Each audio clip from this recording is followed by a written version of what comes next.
sejak kebangkitan ulama bersama pengikut-pengikutnya istiqomah dan setia jaga akidah dan sunnah Rasulullah.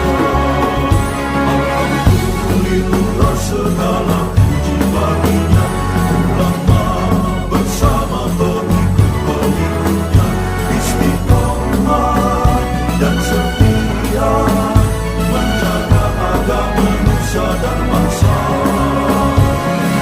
Mari kuatkan niat kita, kita bulatkan tekad kita, terus lanjutkan amal kita, mengembangkan hikmah kita. Assalamualaikum warahmatullahi wabarakatuh. Alhamdulillahilladzi hadana lihada wa ma kunna linahtadiya laula an hadanallah. Asyhadu an la ilaha illallah wahdahu la syarika lah wa asyhadu anna Muhammadan abduhu wa rasuluh.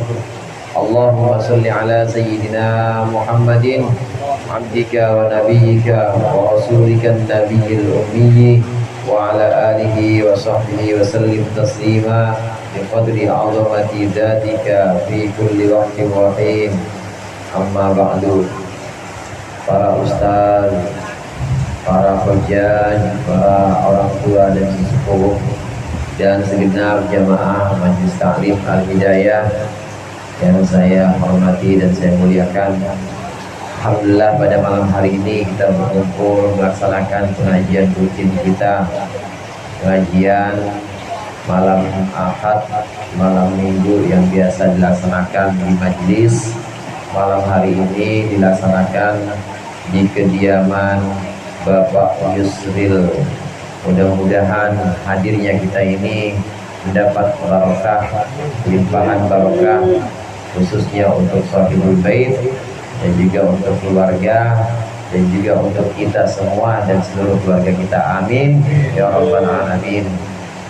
Salawat serta salam mudah-mudahan Allah senantiasa limpahkan kepada junjungan kita, panutan kita Nabi Muhammad sallallahu alaihi wasallam beserta keluarga, para sahabat dan para pengikutnya. Insyaallah kita termasuk di dalamnya. Alhamdulillah malam hari ini setelah lama hujan ditahan sama Pak Rosyid. Pak Rosyid. Sekarang nggak Pak Rosyid? Kelamaan nahan hujan dari hari Senin ternyata jatuh juga. Karena hujan lebih tua dibanding Pak Rosyid. Duluan hujan dibanding beliau, maka akhirnya alhamdulillah hujan turun juga malam hari ini. Mudah-mudahan barokah yang turun dari langit ini juga terlimpahkan untuk kita semua, untuk keluarga-keluarga kita. Hadirin jamaah rahimakumullah, malam hari ini kita melaksanakan pengajian sekaligus walimah akikah dari Ananda Alesha Zahra. Alesha Zahra adalah putri ketiga dari Bapak Yusril. Kenal ya Bapak Yusril ya? Kenal nggak Bapak Yusril? Yang kemarin ngasih minyak wangi saya. Minyak wanginya sampai sekarang nggak hilang-hilang baunya. Minyak wanginya. Alhamdulillah Pak Yusril melaksanakan akikah putri yang ketiga, yaitu Ananda Alesha Zahra. Akikah itu sebagaimana kita tahu hukumnya sunnah muakkadah. Pernah ada orang tanya, hadirin, kalau ada akikah sama kurban, kita duluin mana? Ya tergantung bulannya. Kalau bulannya bulan-bulan haji, udah masuk bulan Dzulhijjah, maka yang lebih diutamakan atau afdolnya itu adalah kurban dulu. Akikahnya entar-entaran. Kalau bulannya bulan kayak sekarang, bulan Maulid ini, ya masih jauh dari Dzulhijjah. Bulannya bulan Rabiul Akhir yang memang masih jauh sekali dari bulan Dzulhijjah, maka dahulukanlah yang namanya akikah karena memang belum waktunya. Dua-duanya sunnah muakkadah.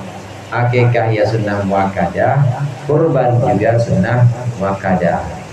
Perbedaannya kalau kurban itu bisa pakai hewan selain kambing. Yang dimaksud selain kambing di sini hewan yang sudah ditentukan, yaitu sapi, onta, kerbau. Nggak bisa kurban itu pakai ikan mujair, nggak bisa. Tetap walaupun bisa selain kambing, yang dimaksud di sini adalah hewan yang sudah ditentukan oleh syarak, oleh syariat. Bisa kerbau atau sapi atau onta selain kambing. Tapi kalau akikah itu harus kambing. Ananda Alesha Zahra ini putri perempuan, berarti akikahnya satu kambing. Kambingnya kudu kambing perempuan, Ustaz? Enggak. Kambingnya boleh kambing perempuan, boleh kambing laki. Cuma yang lebih utama adalah kambing laki. Yang lebih utama atau afdolnya adalah kambing laki untuk disembelih atau untuk dipotong dalam walimah-walimah. Jamaah rahimakumullah, akikah yang hukumnya sunnah muakkadah ini adalah sebuah ladang pahala, adalah sebuah kesempatan untuk berbuat baik bagi orang tua, berbuat baik untuk orang tua di kesempatan atau di ladang yang namanya keluarga. Sebagai orang tua atau sebagai kepala rumah tangga kita, ini banyak ladang, banyak tempat-tempat atau banyak pintu-pintu di mana kita bisa masuk untuk kebaikan-kebaikan dan untuk ibadah-ibadah selain ibadah makhluk. Seorang kepala rumah tangga yang pergi pagi hari untuk mencari nafkah itu juga ibadah. Seorang kepala rumah tangga yang ngajarin anaknya baca Iqra sendiri, ngajarin anaknya sholat, ini juga ibadah. Seorang tua yang ngajak anaknya datang ke taklim-taklim kayak Pak Budi, ini juga ibadah. Banyak pintu-pintu kebaikan yang diperoleh dalam keluarga. Oleh karenanya Allah berfirman, ya ayyuhalladzina amanu la tulhikum amwalukum wala auladukum an dzikrillah wa may yaf'al dzalika fa ulaika humul khasirun.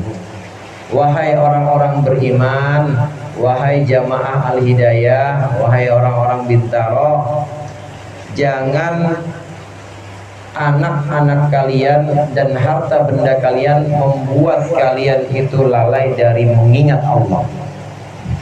Harta benda kita yang berupa kontrakan, harta benda kita yang berupa kekayaan-kekayaan, harta benda kita yang berupa rumah, itu semuanya jangan sampai membuat kita lalai dari mengingat Allah. Demikian juga anak, jangan sampai anak ini membuat kita lalai dari mengingat Allah. Lalu bagaimana caranya supaya harta, supaya anak tidak membuat kita lalai, tidak membuat kita lupa mengingat Allah? Dibalik aja saudara, dibalik aja. Kita punya HP. HP itu bisa untuk yang positif, bisa untuk yang negatif. Betul apa betul? Betul. HP kalau dipakai untuk yang negatif, benar-benar jadi negatif. Ya dia buat TikTok, dia buat buka yang macam-macam yang sifatnya negatif, maka jadilah negatif. Tapi kalau untuk yang positif, dipakai buat ngedengerin pengajian di YouTube, dipakai untuk membaca terjemah-terjemah kitab, walaupun itu harus menanyakan lagi nanti kepada guru. Kalau dipakai untuk yang positif, jadilah positif. Jadi dibalik penggunaannya, meskipun ini HP bisa melalaikan dari mengingat Allah, meskipun ini HP bisa membuat jauh seseorang dari ibadah, maka dibalik HP dijadikan sebagai sarana, dijadikan sebagai satu perantara kita untuk nimba ilmu, perantara kita untuk lebih dekat kepada Allah. Pakailah HP itu buat nonton YouTube pengajian, tapi buat baca-baca tapi terjemah, atau baca-baca tentang pelajaran-pelajaran yang ada di Google, boleh. Ntar tinggal dikonfirmasi, tanyain sama Ustadz Thohir, tanyain sama Ustadz Ilman, bener apa enggak nih saya dapat bacaan. Itu namanya untuk positif. Demikian juga anak, demikian juga harta benda kita. Jangan sampai anak dan harta benda kita membuat kita lupa, lalai, tidak mengingat Allah jadinya. Terus bagaimana? Jadikan anak itu sebagai perantara. Jadikan anak itu sebagai wasilah untuk mendekatkan diri kepada kita.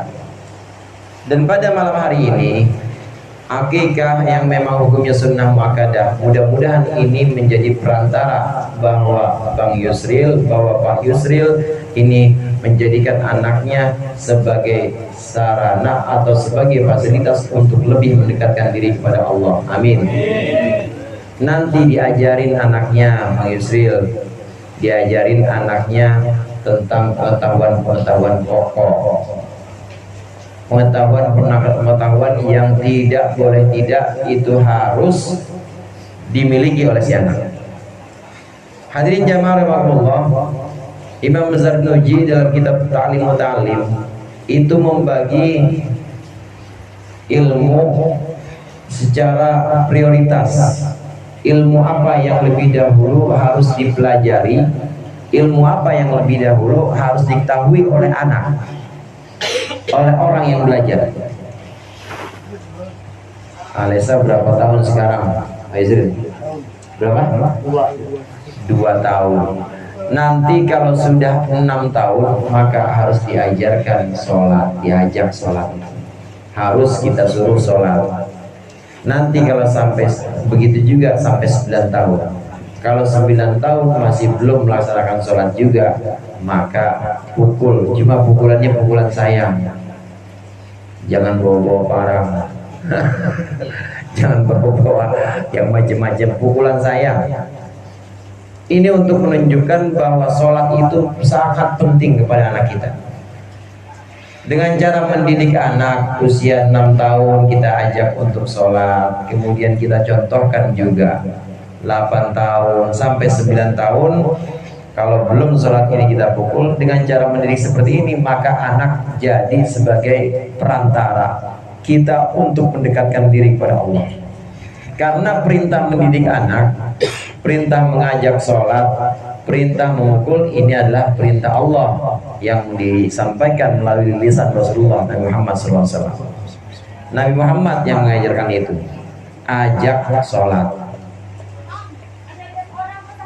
Bahkan sholat itu hadirin sangat penting, sehingga Nabi Ibrahim doanya itu untuk anak-anaknya, Rabbi ja'alni muqimas sholati wa min dzurriyyati.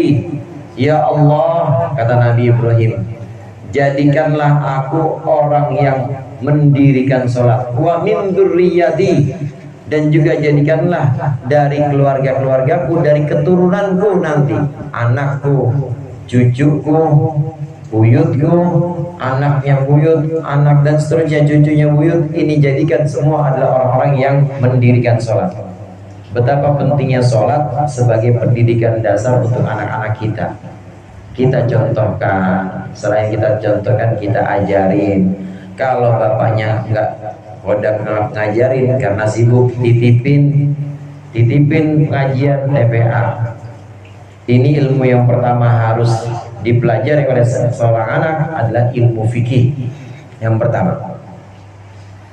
Kemudian yang kedua, ilmu fikih kalau sudah selesai semua, sifatnya adalah ilmu fikih yang sifatnya itu penting dan berlaku keseharian. Bagaimana dia wudhu, bagaimana sholat, bagaimana dia puasa waktu udah masuk bulan puasa, atau mau dilatih atau diajarin puasa sunnah dari maghrib sampai isya, yang dibalik puasa dari isya sampai maghrib. Itu kan belajar fikih. Nah, pelajaran fikih ini adalah pelajaran yang pertama harus didapat oleh seorang anak. Orang tua ngajarin atau menitipkannya kepada guru-guru yang memang bisa mengajarkannya. Diajarkan tentang fikih. Kemudian yang kedua hadirin, untuk seorang pelajar Setelah fikih, maka yang wajib itu adalah belajar ilmu akidah atau ilmu tauhid. Ini hukumnya wajib belajar ilmu tauhid. Kalau dalam ilmu fikih sifatnya kita hanya ittiba atau mengikuti Rasulullah. Wudu caranya bagaimana? Nah, wudu caranya pertama rukunnya muka, kemudian tangan, kemudian sebagian kepala dan kaki. Emang kenapa begitu? Saya ngikut Rasulullah. Emang ikut yang namanya ibadah mah. Fikih itu semuanya ittiba atau ngikut Rasulullah. Wudu dari dulu begitu diajarkan Rasulullah, ya begitu. Nggak usah dipikir-pikir, nggak usah dinalar-nalar, karena yang namanya fikih syariat itu ittiba, ngikutin Nabi. Nggak bisa kita nalar-nalar. Kenapa ya kalau sholat maghrib kok 3, subuh kenapa 2? Nggak usah dipikirin yang begitu. Karena memang itu sudah dari Rasulullah diajarkan seperti itu, dan kita taklid saja, kita ngikut saja. Kalau ibadah sifatnya taklid, kita ikut Rasulullah, nggak apa-apa, boleh, dan nggak dosa. Ilmu yang kedua, ilmu tauhid. Ilmu tauhid ini terkait dengan akidah. Akidah bahwasannya Allah itu wujud, Allah itu kidam terdahulu, Allah itu kekal baqo, Allah itu berbeda dari makhluknya, mukhalafatul hawadis. Itu namanya ilmu akidah atau ilmu tauhid. Ilmu akidah ini adalah terjadi dari ilmu yang kedua menjadi ilmu yang kedua yang harus diketahui oleh seorang anak. Di TPA kalau bapaknya nggak kober, nggak kodak, ngajarin, titipin TPA. Anak apa lah jadinya? Wujud kidam baqo, mukhalafatul lil hawadisi, qiyamuhu binafsihi wahdaniyah, qudrah iradah. Itu yang luar kagak pada apa itu? Ilmu hayat sama basar kalam qadiran muridan aliman hayyan sami'an basiran mutakalliman. Itu maksudnya ilmu akidah, wajib. Mempelajari ilmu akidah sama seperti mempelajari ilmu fikih, itu hukumnya wajib. Harus. Begitu juga tentang iman kepada Rasulullah, iman kepada Nabi Muhammad, bahwasannya Nabi Muhammad adalah seorang Arab yang dilahirkan di kota Makkah. Ayahnya namanya Abdullah, ibunya nama Aminah. Itu bagian dari ilmu tauhid. Bagian dari ilmu tauhid. Anak-anak juga diajarkan itu. Nanti Pak Yusril ngajarin itu. Siapa nama kakeknya Nabi, siapa Mas Dedi kakeknya Nabi? Abdul Muthalib. Udah banyak itu Pak Yusril, udah banyak kalau kita searching lagu anak-anak tentang Rasulullah, udah banyak. Abdullah nama ayahnya, Aminah ibundanya. Kagak nerusin ini.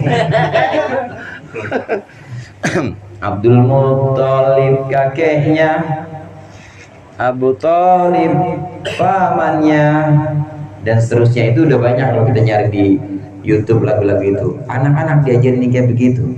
Wajib mengenal Rasulullah, mengenal ayahanda dan ibundanya Rasulullah. Ini termasuk bagian wajib dari materi akidah. Kembali kepada pembahasan akidah tentang keimanan yang utama, tentang keimanan kepada Allah tentunya. Kenapa belajar akidah itu wajib? Karena keyakinan. Akidah itu artinya keyakinan. Kalau yakin itu nggak boleh taklid. Kalau yakin itu nggak boleh ikut-ikutan. Kalau ibadah, fikih kita, syariat kita, wudhu kita begitu, ya ikut Nabi. Sholat kita maghrib 3 rakaat, ya ikut Nabi, nggak apa-apa.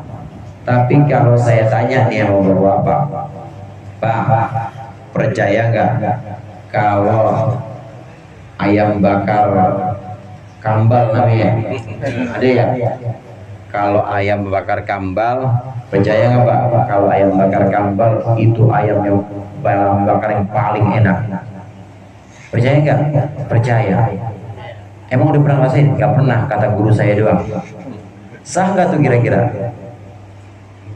Sah nggak kira-kira? Percaya, yakin bahwa ayam bakar kambal paling enak, tapi belum tahu buktinya, nggak pernah ngebuktiin.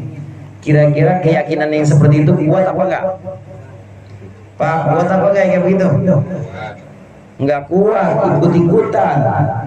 Soalnya dia belum pernah ditraktir, belum pernah diajak. Jadi harus bagaimana? Harus bisa dibuktikan. Akidah, keyakinan itu nggak bisa ikut-ikutan, harus bisa melalui pembuktian. Ada orang ketika ditanya misalnya, percaya bang kalau Allah wujud? Percaya. Buktinya apa Allah wujud? Nggak tahu, saya mah kata guru saya saja. Kira-kira orang yang begini keyakinannya kuat apa enggak Pak? Kuat apa enggak? Enggak kuat, pasti keyakinannya lemah. Maka akidah itu harus dengan tafakur, harus dengan ta'akul, harus dengan rasionalisasi bahasa sonanya, harus bisa dinalar. Percaya bang kalau Allah itu wujud? Percaya. Buktinya apa? Nah, buktinya ini udah ada alam semesta yang sedemikian teratur. Loh kok begitu? Ya iya sama, saya juga percaya bahwa Bang Yusril itu ada. Kenapa percaya? Ya buktinya saya masuk udah disediain pisang, udah disediain combro, udah disediain roti, salak semuanya. Emang ini salak, roti, pisang emang bisa jalan sendiri? Enggak. Terus siapa yang nyiapin? Ada. Siapa? Ya Bang Yusril. Itu berarti bukti adanya buah-buah ini, adanya sajian ini menunjukkan bahwa ada yang menyajikan. Demikian juga adanya alam ini adalah bukti ada yang mengadakan, ada yang mewujudkan. Ini salah satu contoh bagaimana akidah itu harus dinalar atau akidah itu harus dirasionalisasikan. Orang yang iman kepada Allah, bahwa percaya bahwa Allah wujud, ketika ditanya buktinya apa bang? Tahu, saya mau ikut-ikutan doang. Imannya diterima, sah. Cuma dia kena dosa. Dosa nggak mau ngaji, dan dosa tidak mensyukuri akal yang Allah berikan kepada dia. Jadi ogah mikir yang begitu, malas mikir, berarti dia tidak mensyukuri nikmat akal. Ilmu yang kedua setelah fikih adalah ilmu akidah atau ilmu tauhid. Maka anak-anak kita termasuk Ananda Yasha ini nanti kalau sudah waktunya, maka harus diajarkan tentang ilmu akidah, tentang rukun iman, iman kepada Allah, Allah punya sifat wajib dan sifat mustahil lawannya, dan ada sifat jaiznya. Iman kepada Rasul, Rasul juga punya sifat. Ini semua bagian dari ilmu akidah. Dan nanti kalau sudah waktunya, maka ilmu akidah ini akan membawa anak untuk berpikir rasional. Karena memang akidah itu harus supaya kuat keyakinan kita, maka harus bisa dinalar dengan akal. Inilah dua macam ilmu yang sifatnya prioritas harus didahulukan. Yang pertama, saya ulang, apa Pak? Ilmu apa? Yang pertama ilmu apa?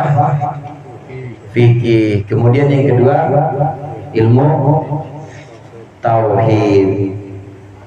Setelah fikih, setelah tauhid, maka kalau ada yang ingin diajarkan kepada anak, kalau ada yang ingin dipelajari lagi oleh seorang thalibul ilm atau seorang pelajar, maka pelajarilah ilmu-ilmu yang lebih lama dibanding ilmu-ilmu baru. Ilmu cara bikin akun Facebook baru apa lama Pak? Ilmu cara bikin akun TikTok baru apa lama tuh? Baru. Jangan dipelajarin yang itu. Yang lama-lama duluin. Apa itu? Ilmu baca Al-Quran, kenal huruf alif ba ta ta, duluin itu. Jangan diajarin anak bikin akun TikTok, jangan diajarin anak bikin akun medsos, media sosial yang lain, tapi ajarin yang lebih dahulu, yaitu ilmu mengenal huruf-huruf Al-Quran. Dan demikian seterusnya. Kalau ada yang harus kita dahulukan, maka dahulukanlah ilmu yang lebih dulu, seperti ilmu baca Al-Quran yang nanti hubungannya dengan ilmu tajwid. Nanti kalau sudah, ilmu yang lebih dahulu lagi. Setelah itu apa?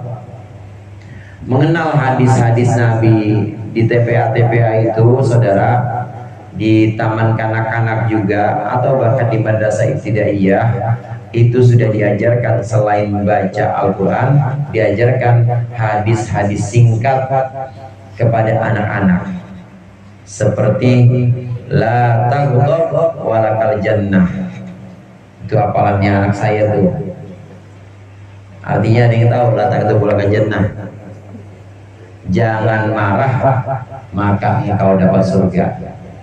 Jadi kalau saya lagi marah sama anak saya, dia langsung bilang la taghdab walakal jannah, kan dia. La taghdab walakal jannah, jangan marah maka engkau dapat surga. Hadis-hadis yang seperti itu diajarkan juga di TPA, di TK atau Rodotul Atfal, dan juga di madrasah ibtidaiyah. Mempelajari ilmu yang sifatnya lebih dahulu, ini harus didahulukan. Ini harus lebih dipentingkan dibanding ilmu-ilmu yang datang belakangan. Maka anak yang merupakan satu amanah, yang merupakan satu kepercayaan yang Allah berikan kepada kita, kepada Bapak Yusril, ini bisa menjadi perantara untuk kita mendekatkan diri kepada Allah. Amin. Tergantung bagaimana cara kita untuk menyikapi hadirnya seorang anak. Saat kita bisa menjadikan anak ini sebagai anak yang nurut kepada ayahnya, nurut kepada ibunya, anak yang cinta kepada pengajian-pengajian, anak yang suka untuk diajak sholat berjamaah, maka itu jadi ladang pahala buat kita. Jangan cuma berhenti pada akekah, habis itu udah jangan. Tapi ajak anak-anak kita untuk belajar ilmu-ilmu yang memang tadi sudah kita bahas. Yang utama diutamakan, yang belakangan dibelakangin aja entar-entar. Kalau kita sudah bisa seperti ini, anak dijadikan sebagai sarana untuk mendekatkan diri kepada Allah, maka nanti insya Allah harta benda kita ini juga akan bisa menjadi perantara untuk mendekatkan diri kepada Allah. Bagaimana tidak, harta yang kita miliki, penghasilan yang kita punya, ini sebagian dikasih buat guru ngajinya anak, dikasih buat bayar madrasah, diposin untuk sengaja untuk beli buku-buku agama. Ini kan berarti harta benda kita memang digunakan untuk hal-hal yang Allah ridho. Dengan cara ini maka kita terus bisa mengingat Allah, bahwa harta itu memang titipan dari Allah, anak titipan dari Allah. Maka harta dan anak harus bisa membuat saya ingat kepada Allah. Ini yang dimaksud la tulhikum amwalukum wala auladukum an dzikrillah. Janganlah harta dan anak-anak kalian itu memalingkan kalian dari mengingat Allah. Mari kita jadikan yang kita miliki berupa keluarga, harta benda, anak-anak, mari kita jadikan sebagai sarana untuk mengingat kepada Allah. Karena dengan mengingat Allah, Allah akan memberikan kemudahan-kemudahan dalam segala urusan kita. Anak, harta benda, keluarga, bahkan pekerjaan-pekerjaan yang memang sudah merupakan tanggung jawab kita, ini bisa menjadi ladang ibadah, bisa menjadi satu perantara untuk mendekatkan diri kepada Allah. Karena khawatir kalau tidak bisa seperti itu, maka kita termasuk orang-orang yang rugi. Naudzubillah. Kalau termasuk orang yang rugi, jadi jauh sama Allah. Kalau jauh sama Allah, ya gak ingat sama Allah. Kalau nggak ingat sama Allah, maka Allah juga nggak ingat sama kita. Naudzubillah. Mudah-mudahan dengan akikah ini dan juga dengan hadirnya jamaah doa-doa yang dipanjatkan kepada Allah untuk Sahibul Bait, terutama untuk Ananda Aisyah, mudah-mudahan Allah kabulkan dan Allah jadikan putrinya Aisyah, putri Bapak Yusril, sebagai anak yang salihah, yang melahirkan keturunan-keturunan yang salihah, dan juga untuk kita semua Allah berikan istiqomah, Allah berikan keturunan dzurriyyah yang salihah ila yaumil qiyamah. Amin ya rabbal alamin. Demikian.